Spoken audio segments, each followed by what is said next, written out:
የሚኒልክ ዛዶች የሆኑት የ106ኛ ኮርና 303ኛ ሳምኖ ኮር በጋራ በመሆን የብልጽግናው ሰራዊት ሻለቃ መሪውን ጨምሮ በርካታ የሰራዊት አባላትን በመደምሰስ ድል መጎናጸፋቸውን አስታወቁ።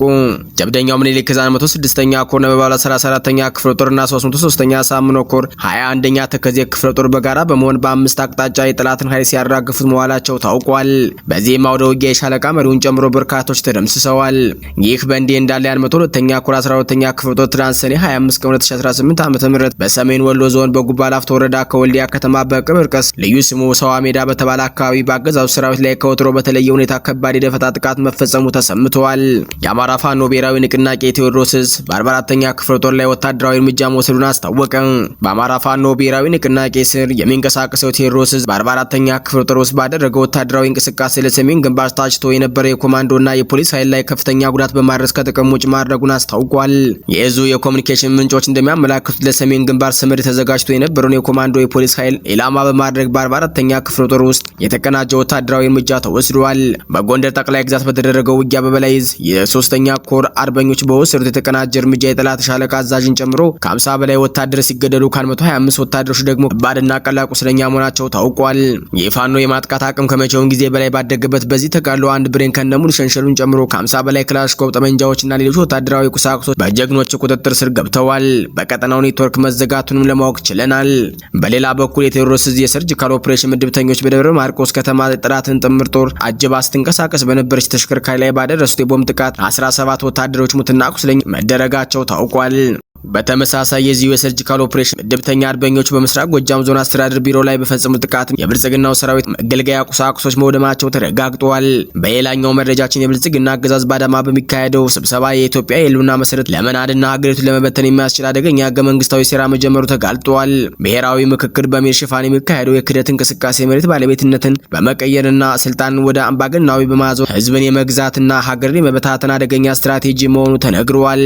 ሰላም ጤና ይስጥልኝ የተከበራችሁ የሚዲያችን አድማጭ ተመልካቾች አብራችሁ ስትቆዩ እነዚህን እና ሌሎችን ዝርዝር መረጃዎች በስፋት ታደምጣላችሁ። ቻናሉን ሰብስክራይብ፣ ላይክ፣ ሼር በማድረግ አብራችሁን ቆዩ።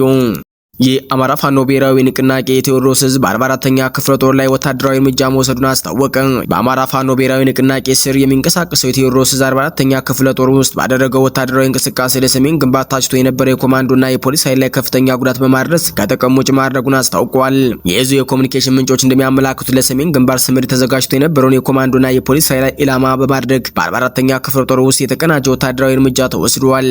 የአማራ ሚዲያ ኮርፖሬሽን አሚኮ በሐሙስ ገበያ የተደረገውን ውጊያ አስመልክቶ የመከላከያ ሰራዊት የፋኖ አባላትን እንደመሰሰ በማለት ያሰራጨው ዘገባ መሰረተ ቢስ መሆኑን እዙ ገልጿል።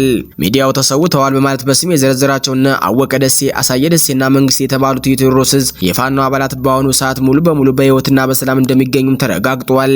በሌላ በኩል በቅንባባ በኩል ወደ ባህር ዳር የተሸኙት የመንግስት ታጣቂ የሚሊሻ ቁጥር 47 ብቻ መሆኑ የተረጋገጠ ሲሆን ቀደም ሲል ከፋኖ አስተላልፍ የወጡ ወይም የከዱ ግለሰቦችን በተመለከተም ቁጥራቸው በቀላሉ ሊሰላ የሚችልና በትግሉ ላይ የሚያመጣው ምንም አይነት ተጽዕኖ እንደሌለ የደረሰ መረጃ ያመላክታል።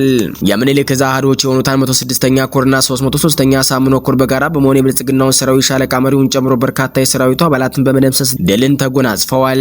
ጀብደኛው ምኒልክ 106ኛ ኮር ነበልባሉ 34ኛ ክፍለ ጦርና 303ኛ ሳምኖ ኮር 21ኛ ተከዜ ክፍለ ጦር በጋራ በመሆን በአምስት አቅጣጫ የጠላትን ኃይል ሲያራግፉት መዋላቸውም ታውቋል። በዚያው ወደ ውጊያ የሻለቃ መሪውን ጨምሮ በርካቶች ተደምስሰዋል። ውጊያውም ትናንት ማለትም ሰኔ 25 2018 ዓ.ም ከረፋዱ 2 ሰዓት የጀመረ ሲሆን አገዛዙ የሻለቃ መሪን ጭምር በመደምሰስ ድልን የተጎናጸፉትም ተብሏል። የ106ኛ ኮር አካል የሆነችው የምድር ድሮን እየተባለች የምትጠራው 34ኛ ክፍለ ጦር ከ303ኛ ኮር ነበልባሉ 21ኛ ተከዜ ክፍለ ጦር ጋር በጥምረት በብልጽግና ሰራዊት ላይ ከባድ ምታቸውን በማሳረፍ ከባድ ቁሳዊ፣ ሰብአዊና ስነ ልቦናዊ ስብራት ማድረሳቸውን ህዝብ ግንኙነቱ አስታውቋል።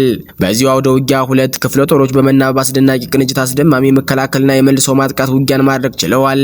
በጭፍን አማራዊ ጥላቻ የሚንቀሳቀሰው በስነ ልቦና የተዳከመው የአገዛዙ ሰራዊት የላስታና የጋዞ ወረዳ አዋሳኝ ኮረብታዎችን መቀበሪያው ማድረግ ተችሏል። የጠላት ኃይል አይገመቴና ምታታዊ የሆነውን የምኒልክ ፈርጣማ ጡንቻዎችን መቋቋም አቅቶት በርካታ ኃይሉ ሲደመሰስ ገሚሱ ደግሞ ግራ ውጪ ብሎ ፈርጥጧል። በታሪካዊ ተጋድሎ ክፍለ ጦሮቹ ከ10 ሰዓት በላይ ለአስጨራሽ አውደ ውጊያ ያደረጉ ሲሆን በርካታ የአገዛዙ ሰራዊትና መሪዎቻቸው ጨምሮ ተደምስሰዋል። የብልጽግና ሰራዊት ከጋሸና ቡያ፣ ሐሙስ፣ ኩልመስክ፣ ከስታይሽ፣ ከገነተ ማርያምና ከሻሎ ከአምስት አቅጣጫ ውጊያ ያደረገ ቢሆንም የአገዛዙ ሰራዊት ውሃ በሚናፍቅበት በረሃብ በጀግኖቹ ፋኖች ከባድ ምት ተሰንዝሮበት ሙትና ቁስለኛውን በደርዘን ሲጎትት ውሏል ሲል ህዝብ ግንኙነቱ አስታውቋል። በዚያው ወደ ውጊያ አንድ ሻለቃ መሪና 53 እግረኛ ሰራዊት ሲደመሰስ 39 ያሉ ደግሞ ቁስለኛ ተደርገዋል። በመጨረሻም የአማራ ፋኖ ምት መቋቋም ያቃተው ያገዛዙ ሰራዊት ወደ ኋላ ሲሮጥ የተለመደውን አማራዊ ጥላቻና ግፍ በንጹሃን አማራዎች ላይ አሳርፏል ሲል የአማራ ፋኖ ብሔራዊ ንቅናቄ ምኒልክ ህዝብ ግንኙነት መምሪያ አስታውቋል። ይህ በእንዲህ እንዳለ የ102ኛ ኮር 12ኛ ክፍለ ጦር ትናንት ሰኔ 25 ቀን 2018 ዓ.ም በሰሜን ወሎ ዞን በጉባ ላፍቶ ወረዳ ከወልዲያ ከተማ በቅብር ቀን ላይ ልዩ ስሙ ሰዋ ሜዳ በተባለ አካባቢ በአገዛዙ ሰራዊት ላይ ከወትሮ በተለየ ሁኔታ ከባድ የደፈጣ ጥቃት መፈጸሙ ተሰምቷል። ጥቃቱን የፈጸሙት የ12ኛ ክፍለ ጦር አናብስቶች ሲሆኑ በዚህም ማጥቃት 10 ያገዛዙ ሰራዊት እስከ ወዲያኛው ሲሸኝ 17 የሚሆኑት ደግሞ በከፍተኛ ጉዳት ወልዲያ ሆስፒታል መግባታቸውን የውስጥ መረጃችን ገልጸውልናል።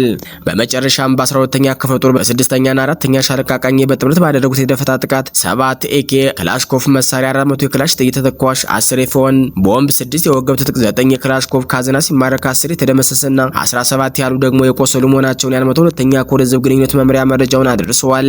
በሌላ በኩል በጎንደር ጠቅላይ ግዛት በተደረገው ውጊያ 50 ወታደሮች ሲገደሉ 50 ክላሽኮፍ መሳሪያ ደግሞ በፋኖ ቁጥጥር ስር ውለዋል።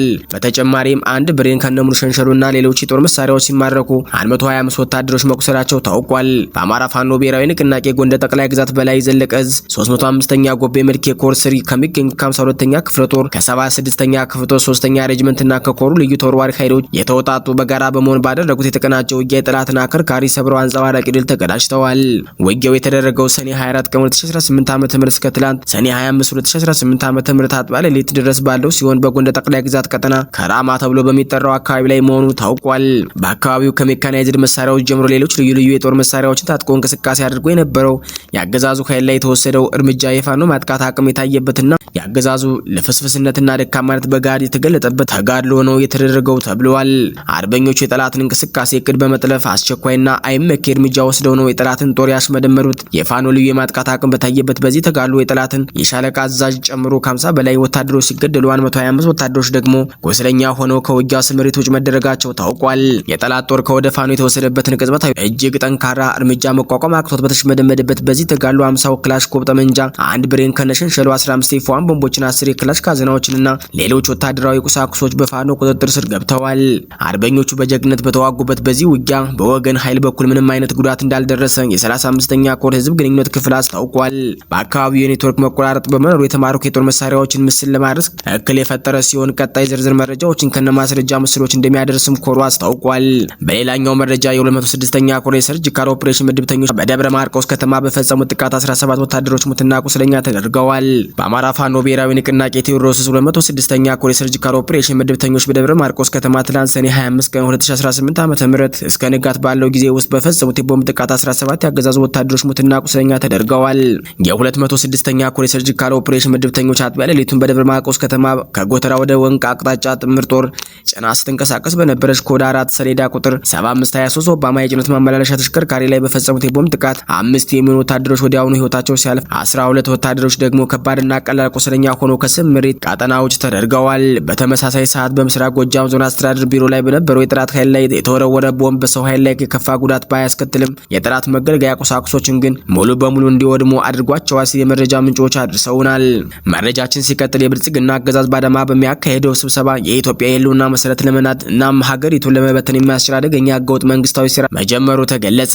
ገዢ የብልጽግና ፓርቲ ከሰሞኑ ባድማ ከተማ ባካሄደው የማዕከላዊ ኮሚቴ ስብሰባ ላይ የሀገሪቱ ፖለቲካ መዋቅር የሚቀይሩ ታላላቅ ውሳኔዎችን ማሳለፉ የሚገልጹ መረጃዎች እየወጡ ነው። ፓርቲው ስብሰባ ስለማድረጉ በይፋዊ ገጹ ላይ እስካሁን ያረጋገጠው ነገር ባይኖሩም ከፍተኛ አመራሮች በኦሮሚያ ክልል አዳማ ከተማ ተሰብስበው እንደነበረ ግን ታውቋል። ከስብሰባው ወጡ የተባሉ አንዳንድ ያልተረጋገጡ መረጃዎች እንደሚያመላክቱት ፓርቲው የሀገሪቱን ነባር ህገ መንግስት ሙሉ በሙሉ ለመቀየር የሚያስችሉ ውይይቶች አድርጎ መስማማት ላይ ደርሰዋል። ከዚሁ የህገ መንግስት ማሻሻያ ጋር ተያይዞም እስካሁን በከተማ አስተዳደር ደረጃ ሲመሩ የቆዩትን አዲስ አበባንና ድሬዳዋን ወደ ራሳቸው የቻሉ ራሱን የቻለ ክልልነት እንዲያድርጉ መወሰኑ እየተሰማ ነው። ይህ ውሳኔውን ከሆነ በአገሪቱ የፌዴራሊዝም አወቃቀር ላይ ከፍተኛ ለውጥ የሚያመጣ ሲሆን በተለይም የአዲስ አበባ የክልልነት ጥያቄና የይገባኛል ክርክሮች አዲስ ምዕራፍ ላይ እንዲደርሱ ያደርጋልም ተብሎ ይገመታል። ከከተሞች አደረጃጀት በተጨማሪ ፓርቲው በአገሪቱ የፖለቲካ ስርዓት ላይ መሰረታዊ ለውጥ ለማድረግ ማቀዱ ተሰምቷል። በዚህም መሰረት ኢትዮጵያ እስካሁን የምትከተለው የፓርላሜንታዊ ስርዓት በመተው ወደ ፕሬዝዳንታዊ የስልጣን ስርዓት ለመሸጋገር ስምምነት ላይ መድረሱ ተጠቁሟል። ይህ ስርዓት ተግባራዊ ከሆነ በአገሪቱ የፖለቲካ አስተዳደርና በስልጣን ክፍፍል ላይ ትልቅ ማርሽ ቀያሪ እርምጃ እንደሚሆን ይጠበቃል። ከዚሁ ጋር ተያይዞም ለረጅም ዓመታት አከራካሪ ሆኖ የቆየው የመንግስት የመሬት ፖሊሲን ለመለወጥና አዳዲስ አቅጣጫዎች ለማስቀመጥ መወሰኑ አብሮ እየተነገረ ይገኛል። እነዚህን ከየአቅጣጫው የሚወጡ መረጃዎችን በተመለከተ ከብልጽግና ፓርቲም ሆነ ከሚመለከታቸው የመንግስት አካላት በይፋ የተረጋገጠ መግለጫ ማግኘት አልተቻለም። ሆኖም ግን አገሪቱ ካለችበት ወቅታዊ ሁኔታ አንጻር እነዚህ ውሳኔዎች እውነተኛ ከሆኑ የኢትዮጵያ ወደፊት የፖለቲካ የኢኮኖሚና የማህበራዊ መዋቅር ሙሉ በሙሉ የሚቀይሩ ታሪካዊ ክስተቶች እንደሚሆኑ የፖለቲካ ታዛቢዎች እየገለጹ ይገኛሉ። ወደ ውጭ መረጃችን ስናልፍ የሀገራችን ዜጎች ጨምሮ ከ25000 በላይ ስደተኞች ደቡብ አፍሪካ ለቀው ወጡ። እንደ አውሮፓውያን አቆጣጠር በሰኔ 30 2026 ያበቃው ይፋዊ ያልሆነ የጊዜ ገደብ በደቡብ አፍሪካ የሚኖሩ በርካታ ስደተኞችን ለከፍተኛ ስጋትና እንግልት ዳርጓል።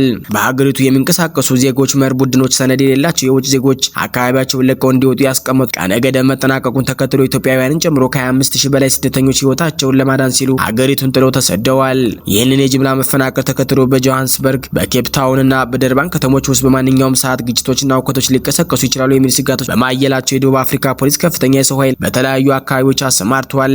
ባለፉት ጥቂት ሳምንታት ውስጥ በተቀሰቀሰው ጸረ ስደተኛ ጥቃት ሳቢያ የአንድ ኢትዮጵያዊ፣ የሁለት የሞዛምቢክና የአንድ የማላዊ ዜጋ ህይወት ማለፉ ተረጋግጧል።